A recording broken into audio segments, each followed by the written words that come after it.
अशरा। रमजान का दूसरा अशरा बख्शिश का अशरा होता है। रमजान का दूसरा अशरा अल्लाह ताला की बख्शिश का खास महीना है। इसमें अल्लाह ताला अपने बंदों की गलतियों को माफ फरमाता है। हमें चाहिए कि इस अशरे में ज्यादा से ज्यादा इस्तगफार करें, नेकियों में इजाफा करें और दूसरों के साथ नरमी से पेश आएं।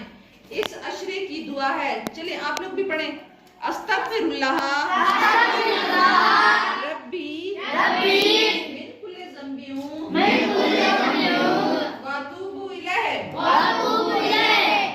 मैं अल्लाह ताला से अपने तमाम गुनाहों की बख्शिश मांगता हूँ। जो मेरा रब है और इसी की तरफ रजू करता हूँ। इस अशरे में हम सादा काम करके अल्लाह ताला की खुशनुदी हासिल कर सकते हैं, जैसे गलती हो जाए तो फौरन माफी मांगना, घर वालों की मदद करना, झूठ ना बोलना, छोटी नेकियों का ख्याल रखना।